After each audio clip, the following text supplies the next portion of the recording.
मानव जब भी शमशान जाता है तो वह आत्मा और परमात्मा के विषय में गहनता से सोचने लगता है और उसके दिमाग में ये बात आती है कि हमारे मर जाने पर क्या होता है, हमारे मर जाने पर आत्मा कहाँ चली जाती है, क्या करती है, परलोक में जाती है या अन्यत्र कहीं जाती है, इसका आज तक कुछ भी पता नहीं चला।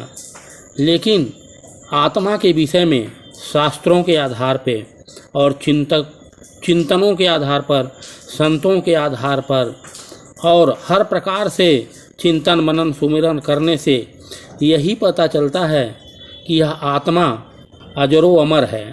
यह न कभी मरती है और न कभी जन्म लेती है, अजन्मा है। आत्मा व्यक्ति में अंतर्निहित उस मूलभूत सत्य से किया गया है जो कि शाश्वत तत्व है तथा मृत्यु के पश्चात भी जिसका विनाश नहीं होता है, ऐसा माना जाता है। लेकिन हमारे संतों ने, तत्वज्ञानियों ने, ब्रह्मज्ञानियों ने, आत्मज्ञानियों ने विभिन्न खोज की है और सुमिरन के आधार पर, चिंतन के आधार पर तत्व ज्ञान का खोज हुआ, ब्रह्म ज्ञान का खोज हुआ और आत्मज्ञान का खोज हुआ। आत्मज्ञान, ब्रह्म ज्ञान और तत्व ज्ञान, ये सब का निचोड़ यही निकलता है कि आत्मा ही सब कुछ है।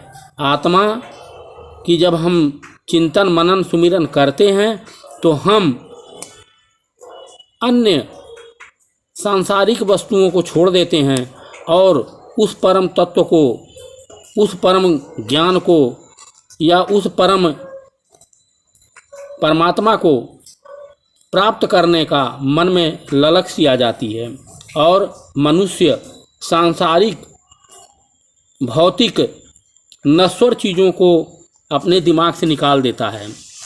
वही संत भी होता है, वही महात्मा भी होता है, वही साधु होता है।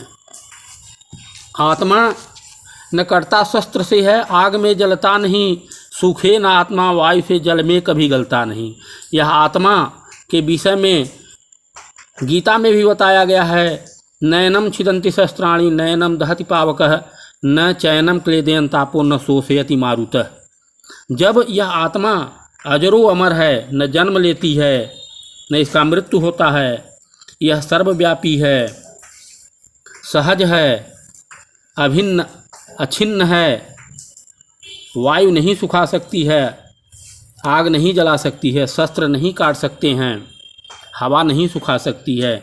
तो ऐसे आत्मा के विषय में चिंतन करना ही हमारा परम ध्येय है। फिर बात आती है कि परमात्मा कौन है। परमात्मा का अर्थ परम आत्मा से है। परमात्मा का अर्थ है सबसे श्रेष्ठ, यानी सबसे श्रेष्ठ आत्मा। आत्मा का अर्थ होता है हर प्राणी के अंदर विराजमान चेतना के रूप में एक चेतन स्वरूप।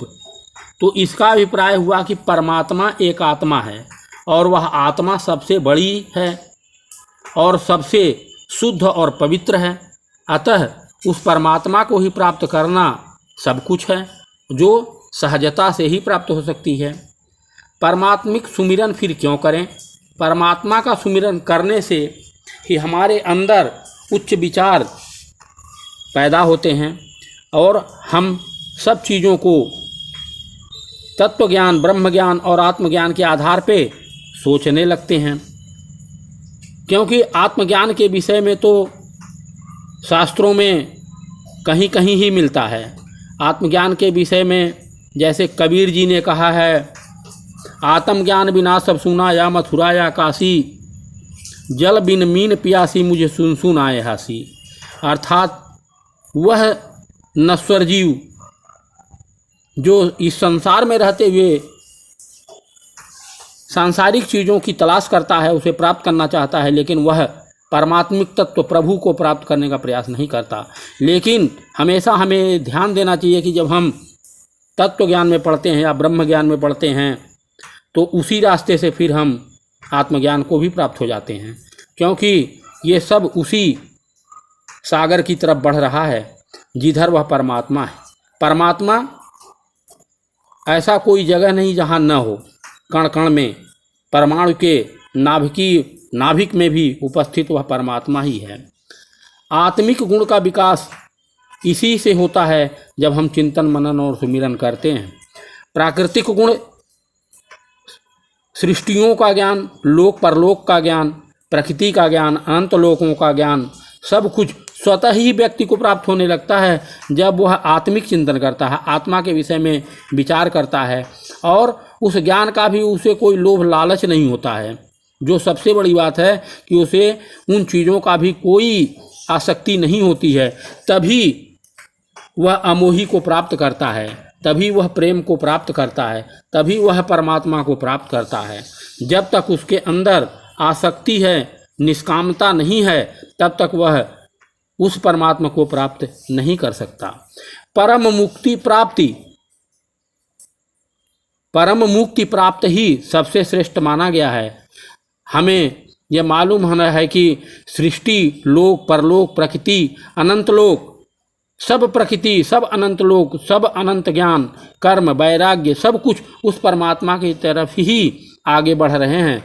जब हम उस परमात्मा को सुमिरन मनन चिंतन करते हैं तो स्वतः ही हम सहज होने लगते हैं और उस परमात्मा के द्वारा हमारी खुद ही सब कुछ सुरक्षा कर दी जाती है और हम हर तरह से उस परमात्मा के मुक्ति मार्ग पर जब बढ़ने लगते हैं तो हमें स्वतः ही प्रकृति के द्वारा, लोक परलोक के द्वारा, परमात्मा के द्वारा, भौतिक शक्तियों के द्वारा, सांसारिक शक्तियों के द्वारा, आध्यात्मिक शक्तियों के द्वारा हमें खुद ही आगे बढ़ा दिया जाता है।